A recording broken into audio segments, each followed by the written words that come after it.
오늘은 논란이 되고 있는 7월 학평 문제 한 개를 다뤄볼 건데요. 이게 왜 논란인지는 모르겠으나 정답률이 굉장히 낮게 책정될 것으로 예상이 되는 문제 중 한 개입니다. 학생들이 기본적으로 어려워했다라는 거죠. 우리 수능생명과학 1에서는 이런 15번과 같은 문제의 유형을요, 세포 구분 추론 DNA 상대량 파트이다 라고 부르는데요. 흔히 다른 강사분들이나 수험생들이 지칭하는 감수분열 파트이다 라고 생각을 해주시면 됩니다.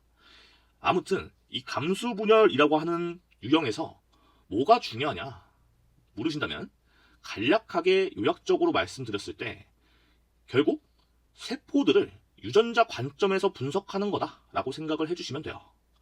세포들을 유전자 관점에서 분석한다는 것은 결국 이 세포가 갖는 유전적 구성이 어떻게 되느냐를 파악하고, 그를 통해서 이 세포가 어떤 개체에 속하는 세포인지 세포들을 나름 분류해 주실 필요도 있으시고요.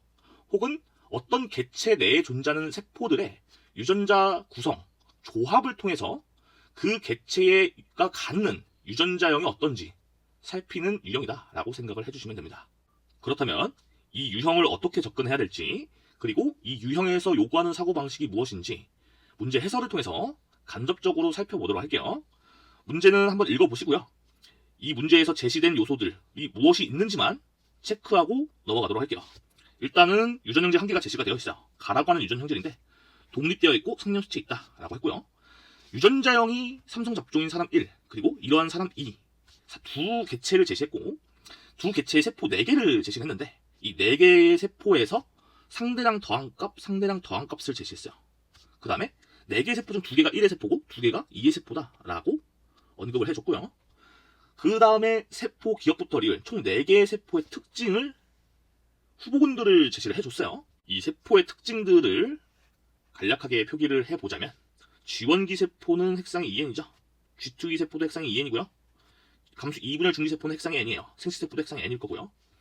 각각의 세포들을 유전자 관점에서 해석하셔야 되기 때문에 DNA 상대량이 복제가 되었느냐 안 되었느냐 정도 체크를 해주셔야 됩니다. 편의상 간략하게 DNA 상대량이 복제가 되었다, 즉 DNA가 복제됐다라고 한다면 동그라미 표시를 할 거고요. 그렇지 않았다라고 한다면 X 표시를 할 겁니다. 그럼 G연기 세포는 DNA 복제가 일어나기 이전의 세포이기 때문에 DNA 상대량이 2배가 되지 않았고요. 반면에 G2기 세포와 감수 2분열 중기 세포에서는 복제된 DNA가 존재하는 상태로 있기 때문에 DNA 상대량이 복제되었다라고 체크를 할게요. 생식세포는 그렇지 않고요. 다음 조건 보도록 할게요. ABC는 1, 2, 4의 순서 없이 나타냈다라고 했고요. ABC 뭡니까? 라고 했을 때 상대량 더한 값을 나타낸 문자다 라는 것을 표를 통해서 확인할 수가 있습니다. 그럼 지금부터는 표를 분석하면서 우리가 이 로마자 1이라고 하는 개체의 세포 2개, 로마자 2라고 하는 개체의 세포 2개를 그룹핑을 할 건데, 이 각각의 세포의 특징들은 지금 이러한 후보군들이 있다라고 하는 것을 제시를 해줬기 때문에 세포의 특징을 조금 이용할 수도 있더라라는 것 정도의 감은 갖고 문제풀이를 임해주시면 됩니다. 그러면 표를 한번 살펴보도록 할게요. 표를 조금 복사를 할 거고요. 여기서 이 표를 어떻게 해석해야 하는지 살펴보도록 할게요. 일단 라지 A라고 하는 것과 스몰 a라고 하는 건 서로 대립 유전자 관계에 있어요. 근데 그런 녀석들을 별도로 지금 다른 후보군에 설정을 해놨고요. 이 상대랑 더한값에 있어서. 그리고 이 기억이라고 하는 것은 더한값이 2라고 하고, 이 더한값이 2라고 해요. 이 4라고 하고요. 이런 것들을 보자마자 이 세포의 핵상을 작성할 수 있나요? 없어요. 그렇기 때문에 현재 우리가 세포의 핵상들을 작성하고 하물며 이 라지 A 더하기 라지 B가 2라고 했을 때 이 2라고 하는 것이 결국에는 2 더하기 0인지 0 더하기 2인지 1 더하기 1인지 알 수가 있나요? 없기 때문에 각각의 세포가 갖는 유전자 구성, 즉 유전자형을 알 수도 없어요. 그쵸? 그러면 세포들을 지금 매칭해야 되거든요. 어떤 개체에 속하는 세포인지 분류해야 되는데 그게 힘들다라는 거죠. 그러면 우리는 자연스럽게 로마자 1이라고 하는 개체와 로마자 2라고 하는 개체의 유전자형 정보를 활용할 수밖에 없어요. 로마자 1 개체의 유전자형은 모두 다 이형 접합성이고요. 로마자 2의 유전자형은 이렇다라고 문제에서 제시가 되어 있어요. 확인 한번 해볼게요. 맞는지. 그러네요. 그러면 이 정보들을 이제 활용해서 세포들을 분석을 할 건데, 지금 제시되어 있는 표에서 DNA 상대량 더한값들의 후보들, 얘네들이 있어요. 그러면 이 유전자형 정보를 갖고 세포의 특징별로 라지 A 더하기 라지 B, 스몰 A 더하기 라지 D 라고 하는 부분 요소들로 쪼개서 해석하게 돼버리면은 경우의 수가 늘어날 수밖에 없어요. 어떻게 쪼개져서 나눠질지 모르잖아. 그쵸? 가령 라지 A 더하기 라지 B가 2인 값을 각각으로 쪼갰을 때 이거인 경우 이거인 경우 이거인 경우 이렇게 생겨버리죠. 그래서 부분 요소로 쪼개서 생각을 할 때 경우의 수가 많이 발생하기 때문에 문제풀이 호흡을 길게 늘릴 수밖에 없어요. 그러면 여기서 우리는 부분 요소로 해석하는 것이 아니라 전체 요소로 해석하시는 게 맞아. 얘네들을 더해버리셔야 돼요. 수업 시간에 했기 때문에 과정은 생략하도록 할게요. 아무튼 앞으로 더해서 생각을 할 거다라는 거고, 그러면 각 세포의 특징별로 이 더한 값, 전체 요소의 값으로 가능한 후보군들이 뭐가 있는지 테이블을 작성해서 관찰해 보도록 할게요. 나름 귀납적으로 풀겠다라는 겁니다. 그러면 지금부터는 우리는 이 값들이 어떻게 나올 수 있는지를 살펴볼 겁니다. 살펴보도록 할게요. 일단 첫 번째로 얘가 더한 값이 4가 나올 거고 8이 될 거고 2배 돼서 3이 될 거고 6이 될 거다라는 것들이 나오죠. 그런데 여기 잘 보시면 로마자 1은 이 세포에서 경우의 수가 많이 발생한다는 거 보일 거야. 그죠? 예컨대 라지 A와 스몰 A 중 적어도 한 개는 무조건 있어야 되니까 생식세포 분열 과정 속에서 왼쪽 오른쪽으로 나눠져 있는 이 핵상 N이고 복제본이 있는 세포에서 일단 상대량은 무조건 더한 값 2가 있어야 돼요. 각각. 왜 그럽니까? 얘와 얘 중 한 개는 있고 그게 복제된 상태로 있으니까. 그쵸? 그 다음에 나머지 라지 B와 라지 D는 어떻게 됩니까? 라고 했을 때 라지 B의 DNA 상대량을 한쪽에서 X개만큼 들어갔어요. 혹은 라지 D의 DNA 상대량 값이 한쪽에서 Y개만큼 들어갔어요. Y만큼 들어갔어요. 라고 표현할 수는 있어요. 나름. 근데 지금 제가 결론적으로 드리고 싶은 얘기는 얘 경우의 수가 너무 많기 때문에 표현할 필요도 없다라는 거예요. 얘기가 결국 우리 문제풀이를 하는 데 있어서 초기 정보가 될 수가 없다라는 거야. 이해되시죠? 근데 이렇게도 표기할 수 있더라라는 것 정도만 보여드리고 넘어갈게요. 그럼 반대편 라인에는 얘가 복제된 상태로 있으니까 2배의 마이너스 x 더하기 2배의 마이너스 y개만큼 들어갔겠죠. 그리고 이때 x와 y는요. 들어갈 수 있는 값이 0과 2 말고는 없어요. 그쵸? 복제된 상태로 존재하니까. 아무튼 얘네들이 절반돼서 이 핵상이 n이고 복제본 없는 생식세포에서 갖는 DNA 상대량 값 구성이 되겠죠. 너무 많아. 이거는 이제부터 고려할 필요가 없다라는 거예요. 그쵸? 고려할 필요가 없으시니까 빼놓을 겁니다. 빼놓을 거고요. 단지 몰라요. 어떻게 될지 몰라요. 라는 것 정도만 체크하고 넘기시면 돼요. 그리고 로마자 2 개체 세포를 살펴보도록 할게요. 로마자 2를 보면은 얘는 너무 쉽죠. 상대랑 더한값이 같은 논리에 의해서 왼쪽 세포와 오른쪽 세포에 각각 2씩 존재해야 되고요. 기본적으로 한쪽에 라지 B가 들어가면 한쪽엔 스몰 B가 들어가기 때문에 더하기 0으로 쓸 수가 있을 거다라는 거고, 라지 D는 예초에 없기 때문에 그냥 이쪽에 더하기 0이 생략됐다라고 생각을 해주시면 되겠죠. 어쨌든 이 시기의 세포가 갖는 DNA 상대량 값, 요 전체 요소로 가능한 게 4 또는 2라는 거예요. 그럼 얘네들이 생식세포로 들어갈 때는 반감되셔서 2 또는 1이 되겠더라 라고 후보군들을 나름 작성할 수 있거든요. 그쵸? 그럼 우리가 이 유전자형 정보를 통해서 각 시기별, 즉 세포 분열 시기별 특징들을 활용해서 존재할 수 있는 이 전체 DNA 상대량 요소의 값들을, 후보들을 나열했는데요. 정보들이 나타나져 있는 부분은 일단 첫 번째로 핵상이 EN인 세포한테선 고정이에요. 그쵸? 그 다음에 로마자 2라고 하는 개체의 세포에서는 이 정보들이 다 나열이 되어 있어.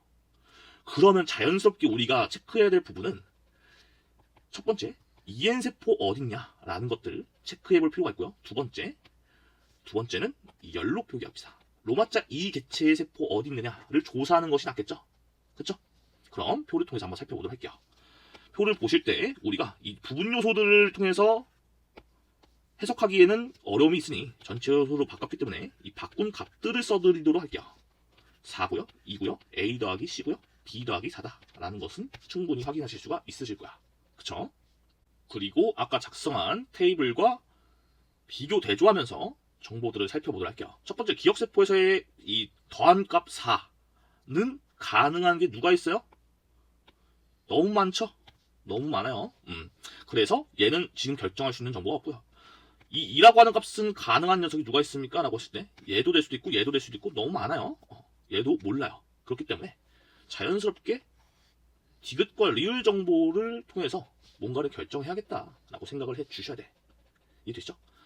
아니면 나름 EN 정보를 조사하겠다 해서 이 4가 EN이 될 수 있느냐 없느냐를 따져도 되는데, 이걸 될 수 있는지 없는지를 따지려면은 나머지에서 정보가 어느 정도 나와줘야 돼요.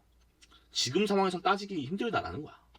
그래서 디귿과 리을이라고 하는 녀석의 정보를 봐야 되는데, 우린 자연스럽게 A, B, C 후보군들 관련된 정보를 살펴볼 수밖에 없어요.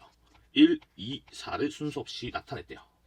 그런데 제시되어 있는 정보는 여기 한 개밖에 없으니까 리을 정보부터 살펴볼 필요가 있겠죠. 리을 정보에서 일단 이 B에 들어갈 수 있는 값들을 대입하면서 결과적으로 작성한 이 테이블을 비교 대조를 하면 심플하게 안 되는 것들이 보일 거야. 대표적으로 B가 1이 될 수 있습니까? 그럼 더한 값이 5가 나와야 되는데 5는 여기서 절대 못 나와요. 참고로 얘네들은 상대량 값이 어떻게 되냐라고 했을 때, 일단 생식세포는 더한 값이 이 라지 A, 스몰 A, 라지 B, 라지 D 더한 값의 상대량이 3보다 작아야 되고요. 얘는 6보다 작아야 되는데, 그래서 5 들어갈 수 있는 거 아니에요? 여긴 애초에 상대량이 복제가 되어 있어서, 즉 DNA가 복제가 되어 있어서 짝수밖에 못 들어가요. 그러니까 5라고 하는 홀수는 들어갈 수가 없다라는 거야. 그 어디에도 존재하지 않기 때문에 B에 1이 들어갈 수가 없어요. 그쵸? B는 1이 되면 안 돼. 그러면 B가 2는 되냐? 라고 했을 때 B 역시 2가 돼버리면 역으로 A 더하기 C라고 하는 값이 5가 돼버리죠. 1 더하기 4가 돼서 이게 어디에서든 존재하지 않는다니까? 그쵸? 그래서 B가 뭐로 결정될 수밖에 없는 거니? 4로 결정될 수밖에 없는 겁니다. 너무 쉽죠? 4요. 그럼 더한 값이 이제 지금부터 A 더하기 C는 3이고요. 얘는 8이다라는 게 나왔고, 자, 8은 어디밖에 없어요? 여기밖에 없어요. 왜? 얘가 최대값이니까. 그래서 얘는 로마자 1 개체의 세포고 G2기 세포였구나 라는 게 결정이 되는 거예요. 되시죠? 여기까지 결정을 했으면 이제 나머지 이 3개의 박스를 봐야 되는데, 얘네는 로마자 1 개체의 세포 1개가 있고요. 그리고 로마자 2라고 하는 개체의 세포가 2개가 있대. 이 로마자 2라고 하는 개체의 수가 더 많다라는 거예요. 그쵸? 그러면 로마자 2 개체의 세포가 뭐가 있을지 살펴보는 것도 좋습니다. 어쨌든 어떻게 살펴볼 건지는 표를 통해서 분석을 해보도록 할게요. 표를 보셨을 때 4이라고 하는 거, 여전히 상황이 제한될 수 있는 어떤 정보들이 나왔냐? 라고 했을 때 안 나왔어요. 이 리을이 로마자 1 개체 세포고 G2기 세포다라는 것이라는 정보는 확정이 된 건데, 이게 확정이 됐다 그래서 여전히 이 4가 로마자 1의 G1기 세포 혹은 얘네들의 세포, 감수 2분의 중기세포가 가능하고, 아니면 로마자 1이라고 하는 개체에서의 감수 2분열 중기세포도 가능하죠. 그래서 결정할 수 있는 바가 없어. 마찬가지로 이 로마자 2도 그래요. 그쵸? 왜? 후보군들이 얘도 되고 얘도 되고 여기 어딘가에 있는 녀석과 여기 어딘가에 있는 녀석도 되겠죠. 너무 많아요. 그럼 자연스럽게 이 디귿 정보를 해석할 수밖에 없다라는 거야. 디귿 정보를 해석을 할게요. 디귿을 보시면 아시겠지만 더한값 3이다라는 조건 말고는 우리가 지금 활용할 수 있는 게 없어요. 더한값 3으로 가능한 녀석은 일단 뭐가 있는지부터 살펴보면은, 일단 첫 번째로 얘 가능하고요. 이 녀석이 가능할 수 있어. 그 외에는 안 돼요. 그럼 케이스가 2개로 분류가 됐으니까 둘 중에 뭐가 될지를 살펴봐야 되는 건데, 직관적으로 우리가 지금 로마자 2개체의 세포의 것이 될 수 있는지 없는지를 따져야 되는 상황 속에서 로마자 2개체의 세포가 더 많죠. 그럼 확률적으로 이 3개 중에서 로마자 2개체의 세포가 될 확률은 더 높아요. 그래서 아마도 디귿이 로마자 2개체의 세포가 될 수밖에 없지 않을까라는 건데, 즉 얘가 G연기 세포가 될 거다라는 거죠. 역으로 그렇다면 뭐라고 검증을 하면 되니? 얘가 NX인 경우를 검증하면 돼요. 이게 연역적 사고방식의 귀류죠. 아시겠죠? 아무튼 그럼 NX가 되는지 보자라는 거야. NX가 되면은 생식세포고 로마자 1 개체의 세포여야 돼. 그럼 이 2개가 누구 개체의 세포여야 되니? 이 2개의 개체가 로마자 1이 아닌 로마자 2 개체의 세포가 돼야 되는데, 여기서 2n짜리 복제본 없는 G연기 세포가 있어야 되거든요. 3이 있어야 된다라는 거야. 3이 없네요. 안 된다는 거죠. 그래서 결국에 이 디귿이라고 하는 세포의 정보가 뭐로 결정이 되는 거니? 얘는요, 핵상이 2n이고 복제본 없는 G연기 세포고요. G연기 세포에서 상대랑 더한값 3이 나올 수 있는 건 로마자 2뿐이에요 라는 게 결정이 돼버리는 거예요. 그래서 로마자 2고 로마자 1이다 라고 써주시면 되고요. 나머지 기억과 니은 보시면 되는데, 여기서 남은 후보들이 생식세포, 그 다음에 감수 2분의 중기세포인데, 우리 이 니은이라고 하는 건 핵상이 n일 수밖에 없다라는 건 너무 자명해요. 왜 자명하냐라고 했을 때 기역, 니은, 디귿 중에서 지금 결론 자체가 핵상이 n들밖에 나와서 그런 것도 있는데, 사실 디귿이 로마자 2라고 하는 것을 결정짓기 전에, 즉 지원기세포라고 하는 걸 결정짓기 전에도 이 니은이 핵상이 n이 될 수밖에 없다는 건 결정이 되는 겁니다. 왜 돼요? 더한값 3으로 존재할 수 있는 건 얘 또는 얘고요. 4로 존재할 수 있는 거는 nx는 안 되죠. 그죠? 얘네 혹은 얘네, 얘네만 같네. 그럼 nx, 즉 생식세포로 가능한 녀석은 니은 디귿 중 한 개가 되는 거고요. 니은 디귿 중 한 개가 되면 니은이 EN세포가 될 수도 없어요. 왜? 로마자 1 혹은 2에서의 ENX, 지원기 세포에서는 상대값 더한 게 4, 3이거든. 2밖에 안 되잖아. 그래서 그냥 n으로 결정이 되는 거였어, 사실. 근데 사실 안 따져도 돼요. 그걸 굳이 따질 필요도 없어요. 이제 나머지 nx와 n5를 매칭할 건데, 여기서 이 니은이라고 하는 정보가 n으로 결정이 되다 보니까, 뭐 기억도 n으로 결정되겠지만 얘가 0이고 2니까 쪼개기가 쉽겠죠. 얘를 어떻게 쪼개야 될까? 0이고 2래요. 복제본 있는 녀석으로 쪼개게 돼버리면 말이 안 되죠. 그쵸? 왜? 반대편에 있는 이 녀석이 더한값 4예요. 더한값 4는 nx, 생식세포에서 나올 수 있니? 3밖에 안 된다니까? 왜 3밖에 안 돼요? 해보세요. 한 개 다 있는 경우가 맥시멈이 될 수밖에 없겠죠. 그쵸? 3이 맥시멈이기 때문에 얘가 n5고요. nx야. 되시겠죠? n5고 nx를 줄여서 감수 이 문열 중기세포, 그리고 여기서 쥐투기라고 나왔으니까 쥐투기세포라고 쓸게요. 그런 상황에서 볼게. 쥐투기세포가 아니죠. 쥐투기는 나하고, 얘가 생식세포죠. 생식세포. 생식세포는 복제본이 없기 때문에 이 2라고 하는 숫자를 뭐로 쪼갤 수 있니? 1로 쪼갤 수 있죠. 근데 라지 D가 있네요. 라지 D가 있을 수 있는 거는 로마자 1 개체뿐이죠. 로마자 2는 스몰 d 동형적합성이기 때문에, 그래서 얘가 로마자 1 개체고 2 개체다라고 하는 것들이 다 결정이 되는 겁니다. 이렇게 푸는 것이 정석적인 방식이에요. 물론 현장에서는 정석적인 방식대로 풀 필요는 없어요. 나름 우리가 직관적으로 푼다라고 표현을 조금 하시는 분들이 있으신데, 엄밀히 얘기해서 직관적으로 풀기보다는 그냥 찍어서 푸시는 경우들이 좀 많거든요. 상관없어요. 이럴 것이다 라고 하는 뉘앙스로 실전에서는 풀어도 돼요. 답을 맞추면 되잖아. 근데 제가 드리고 싶은 말씀은, 실전에서는 그렇게 해도 되는데 우리가 학습을 하실 때는 그러고 넘어가시면 안타깝게도 실력이 향상되지 않아요. 그래서 정석적인 방식을 잘 훈련을 해주시고, 이 정석적인 방식이라고 하는 것은 과학적 탐구 방법을 적절하게 이해하고 활용하는 것, 그리고 문제의 구조 혹은 논리의 구조, 이런 것들의 관계, 사실관계들을 잘 살피는 훈련들을 해주셔야 됩니다. 안타깝게도 스킬 위조형 형태로 공부하시는 그런 분들, 즉 암기식으로 공부하시는 분들은 이런 스타일의 문제를 잘 못 푸실 거예요. 마치 공식을 암기해서 문제를 적용하려고 하는, 그것이 만능이라고 생각하는 그런 분들은 풀이 과정 속에서 풀이를 전개할 때 2단계에서 다음 단계로 넘어갈 때 어떤 필연성, 당위성이 확보가 되어 있지 않고 그 과정을 고민을 해보시지 않으셨기 때문에 정말 안타깝게도 응용력이 없어요.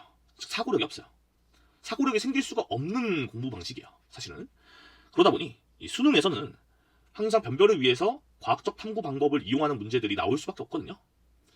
물론 스킬을 많이 알고 들어가시는 것 역시도 기존의 기출을 충분히 훈련하셨고, 그러한 동치의 상황들이 계속 반복돼서 출제가 됐을 때 유리해요. 유리한 건 사실인데, 문제는 변별을 위해서 그러한 같은 상황의 문제를 출제를 하지 않는다는 겁니다. 결국에 완전히 새로운 상황은 거의 출제가 되진 않는데, 그런 게 출제가 될 수도 있고요.